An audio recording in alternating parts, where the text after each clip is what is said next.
આજે તો પાછા તીર્થને તથ્યને દવાખાને લઈ ગયા. તો જય માતાજી. સવારમાં દૂધ ગરમ કરી નાખ્યું ને આ બાજુ સાળી નાખ્યો ભાખરીનો લોટ અને કેવલ વાસેટી અને ફાંગ લાવ્યા હતા. તો સાંજે અમારે વાસેટીની ભાજી બનાવવાની હતી અને રાહુલભાઈ નાસ્તો કરવા બેસી ગયા હતા ને અમારે તીથુભાઈ હારવાર જાગી ગયા હતા એટલે દયાફુઈ એને ફેરવતા હતા.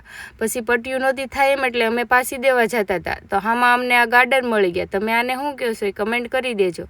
પછી મેં ફીનાઈ નાખીને સરસ મજાનું પોતું મારી દીધું. માખીઓ બહુ વધી ગઈ છે ને એટલે. પછી દવાખાને જવાનું હતું એટલે અમે પાસે નીકળી ગયા દવાખાને જવા માટે. પણ ન્યાય તે એટલી ગર્દી હતી કે વાત પૂછોમાં. પછી તો અમે કેસ લખાવીને બેસી ગયા લાઈનમાં અને પછી અમારો વારો આવી ગયો અને પછી મારા કપડાં હૂકવવાના હતા એટલે હૂકવેલા કપડાં હું લઈ આવી અને બધાય હકેલી નાખ્યા. ત્યાં તો તથ્યભાઈ જાગી ગયા એટલે તથ્યના તીર્થના કપડાં બાકી હતા હકેલવાના એ પણ મેં હકેલી નાખ્યા. અને રાતે ભાજી બનાવવાની હતી એટલે બા અને ફઈ બેસી ગયા લહણ ફોલવા માટે.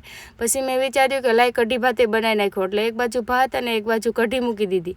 અને તીથુભાઈની દવા પાવાની હતી એટલે એ તો રોતા હતા, એને દવા નહોતી પીવી અને બેયને ઘોડિયામાં નાખીને સરસ મજાના હુવડાવી દીધા હતા.